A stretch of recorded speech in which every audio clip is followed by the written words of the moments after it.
Yo, you already know the score. It's your big dog, Fatty. Outside looking inside, surviving prison. You heard me? Hit that like or that dislike. However you feeling. You know what I'm talking about? But stick around because it's a big goal. Cheer.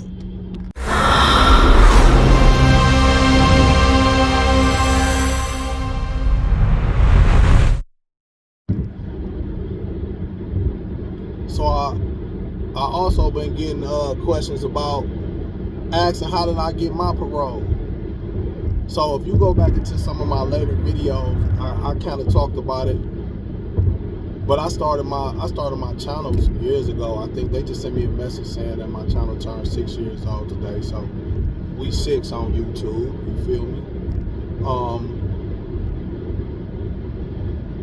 But yeah, thinking about it, when I got my parole, it was a few things that happened. Multiple things happened, really. And it started with me. It started with me because I had ended up getting my file, my institutional file.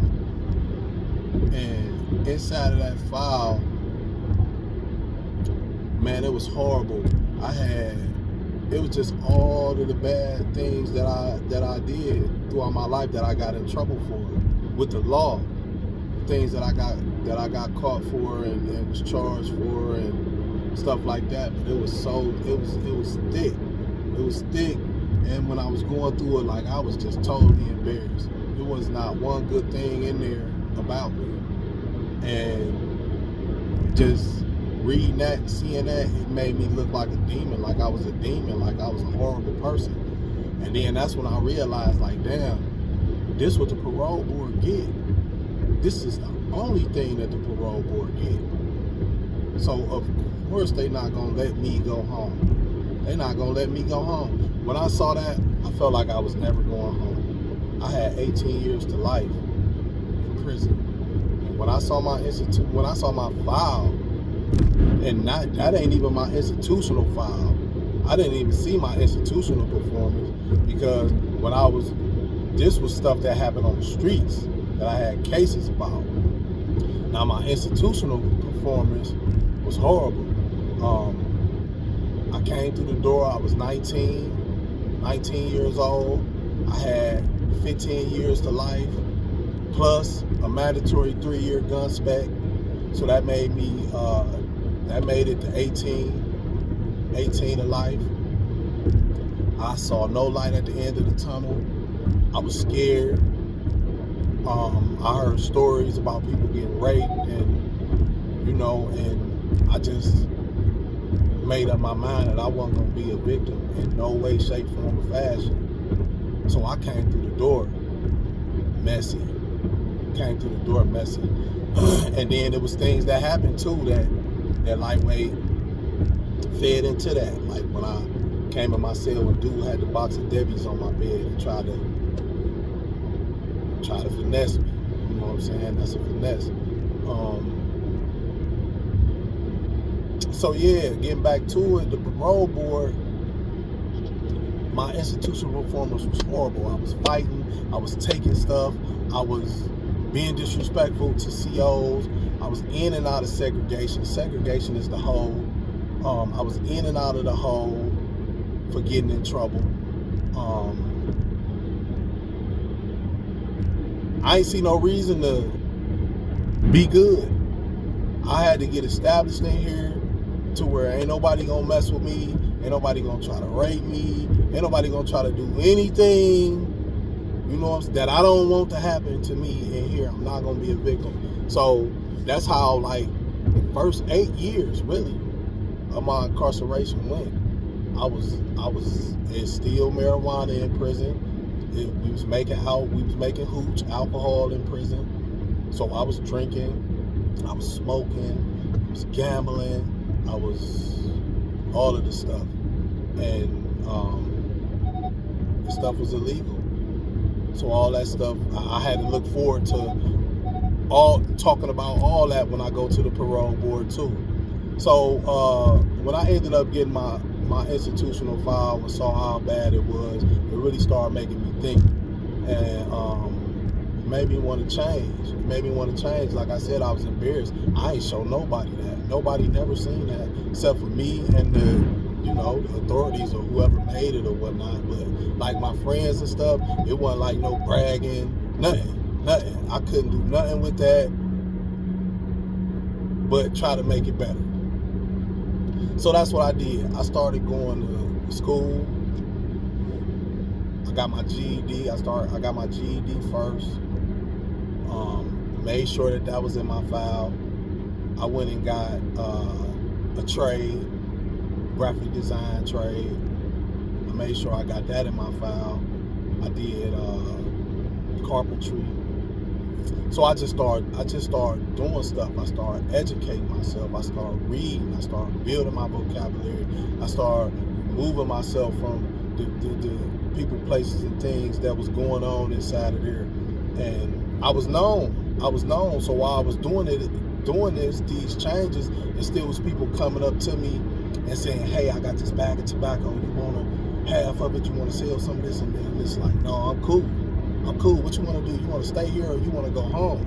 You want to stay here and make money or you want to go home and make money?" So I started having those conversations, and people started, and guys that I was incarcerated with was telling me that I was losing it, that I was going crazy. But I just stuck the course. Started doing programming. I started addressing my issues.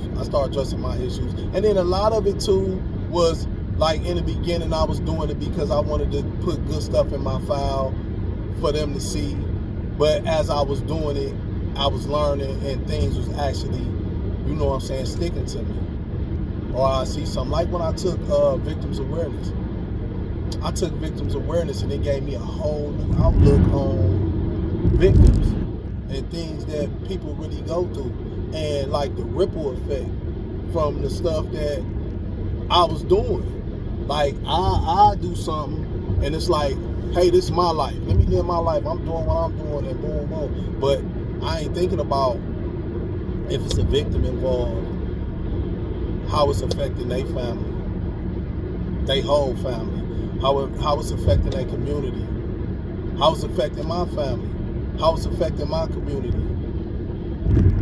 and and so on and so on, all the way to how it's affecting the judge, because the judge coming to work and now we got to sentence a 19-year-old boy to life in prison for doing something. All the way to the parole board. Now the parole board got to look at the file after I'm in there, and now they got to make a decision whether to let me back out or not, if I'm fit to come back to society. So the ripple effect, it just keep going and going and going. So once I understood the ripple effect, that opened my eyes as well. So like with the parole board really, they don't answer to nobody. They answer to the governor. And I don't think they answer to him. Just the governor probably can override the decision they made. And the parole board, it seemed like they changing up a little bit, might be a little more lenient. I'm still adamant, standing behind, don't pay a lawyer to go to the parole board with your loved one. The lawyer is not what's gonna get you out. Just having a lawyer, that's not gonna get you out. That's not gonna get you out. Your institutional performance is what's gonna get you out. Along with your parole plan, you need to have a parole plan. And what that is an outline showing them what you're gonna be doing, where you gonna live, where you gonna get clothes from, who's gonna help you, how are you gonna provide for yourself, things of that nature, all that type of stuff. I did that, and nobody told me to do that. This was a part of me seeing my file and knowing that I had to do different stuff. So I was doing those programs and getting those trades, and I was making sure all that stuff was in my file. And I sat down, I wrote the parole board a letter, taking accountability for my actions, apologizing, showing remorse in that letter. Then I had Sent them my parole plan too. Okay, I plan to live here. Plan to live with, just for example, I plan to live with my auntie. She stays here at this address. She works here. She's been working here for this long. She's been my support system. I'm gonna go to the Goodwill and get some clothes. I'm gonna sign up for SNAP, food stamps, or whatever. I had people who had businesses that wrote letters for me that was saying they'll be willing to give me job opportunities. I just was giving them an outline of everything. I'm gonna go fill out applications. My auntie is gonna take me to fill out applications. I'm gonna go to Goodwill and get bus passes so that I can go from A to B. I was just giving them an outline, letting them see and giving them a visual instead of them having to make their own mind up or having to think. No, I'm showing you, I'm telling you, I'm giving you names, I'm giving you addresses, and then too, if you got a loved one that's incarcerated and they going to the parole board and you really want them to come home, you can write a letter to the parole board and let them know that you're here to support them. Let them know that you're going to buy them clothes. Let them know that you're going to get them a phone and help them get to job interviews and things like that. So those are things that I did. And then I sat down too. I stopped getting in trouble. I stopped doing the stuff that I was doing. I stopped doing the stuff that I wanted to do. I wanted to come home. I knew that I wasn't supposed to be in there like that. I wasn't supposed to be in there like that. That's not what my life was meant. I wasn't meant to be in prison for the rest of my life and die in prison. So yeah, you just got to make that change. And when you do, you got to be serious about it. Got to be serious about it. Got to be intentional. Got to be intentional. And like they say, you play with it long enough, it'll get you. And that's what happened to me. I was playing with it, and it got me. And I grew up. Changed my mindset. Now I'm home, baby. You feel me? 7 years later, no fumbles. Steady going up, you heard me?